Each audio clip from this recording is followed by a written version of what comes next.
Hello everybody, David Abram here. Welcome back to my channel as always. And today, I want to talk a little bit about the subject of romance and why, from a MGTOW perspective, I say romance is a form of gynocentrism in disguise.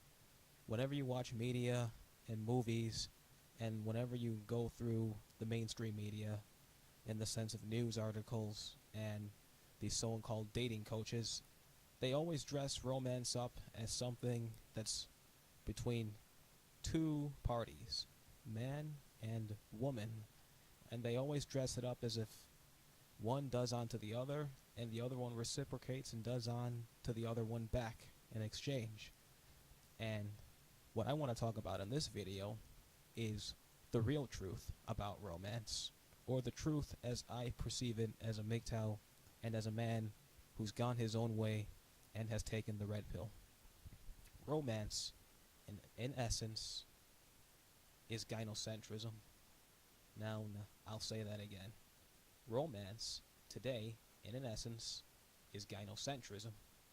And here's what I mean by that. And this is going to tie in with double standards. Just think about the dating scene in the Western world.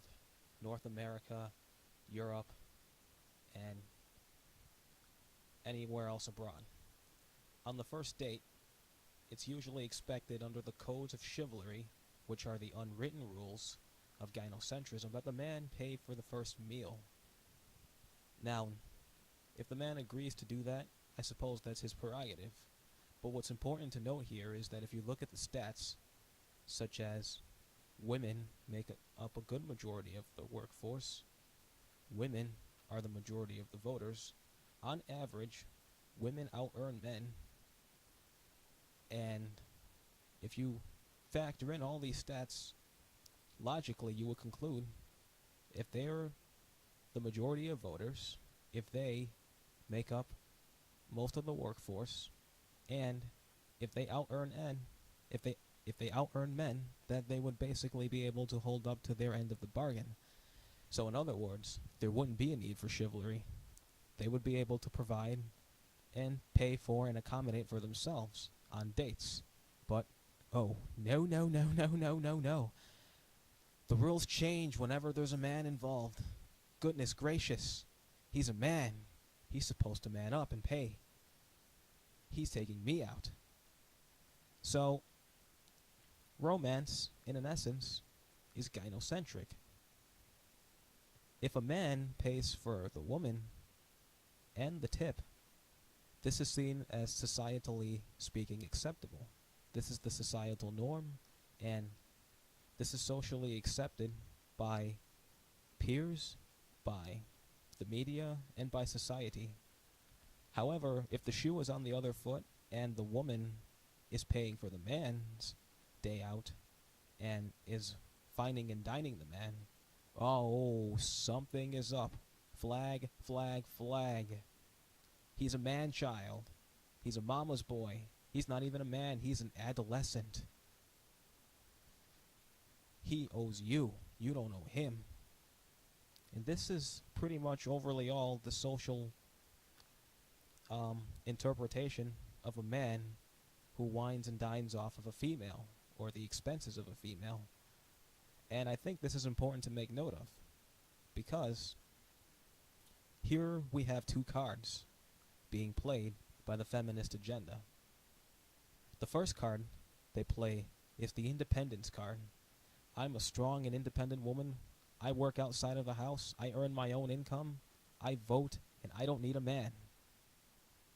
But then, the second card they pull out whenever it comes to traditional things, such as dates, is the traditional card, which is, oh, well, back in the old days, men paid for the woman and dined for the woman, so that's what he should do now.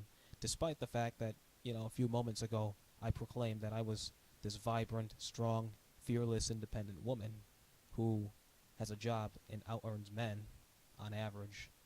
He should still be able to fine and wine dine me on his expense. And I'll basically pocket what I have, because he's the man, and that's his gender role as a man. Forget all about the previous card I played out on the table of independence. So feminists do this nifty trick where they flock the tables, if you will, or turn the tables, if you will. And whenever it's convenient for them, they switch which card or what deck of cards they play. So, in a nutshell, this is why romance, or the theme of romance, is truly gynocentric, because if you've ever watched any fairy tales that involve a prince and a princess, it's usually the prince who goes out of his way to ensure the woman's happiness, even if it leads to his disposability. I know Titanic is a perfect example of this. Now, I haven't seen Titanic for, goodness gracious, who knows how long, but I pretty much remember the theme, at least after taking the red pill, that the man was disposable in the sense of going through a needle in a haystack and going through the trenches and downfalls, all for a woman's happiness. Yes, I'll give up my seat for her at my disposability when the sink ships or the ship sinks. But she's happy in the end, so this is socially acceptable.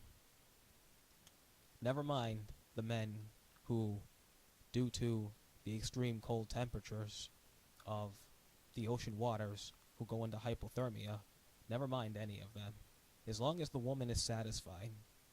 And this is the true concept of romance. Romance, in the essence of modern Western society, is gynocentric. And as a fellow MGTOW, and I would strongly urge all MGTOWs and red pillars watching, don't buy in to this narrative of romance. Don't buy into this selling theme of romance, and continue to go your own way. Romance is not about men, but it is all about a woman's ego. Romance is gynocentrism, and both of the terms, truth be told, are interchangeable. They're gynocentrism at its finest, and as MGTOWs, we recognize this. So, be on guard, gentlemen. Don't buy into this narrative of romance. Oh, there's romance out there that exists. You just have to wait and find the right one. Because, as red pillars, we know the truth is all in the pudding. And as I've said in my previous videos, as MGTOWs and as red pillars and as men, we hold these truths to be self-evident. Thanks for watching.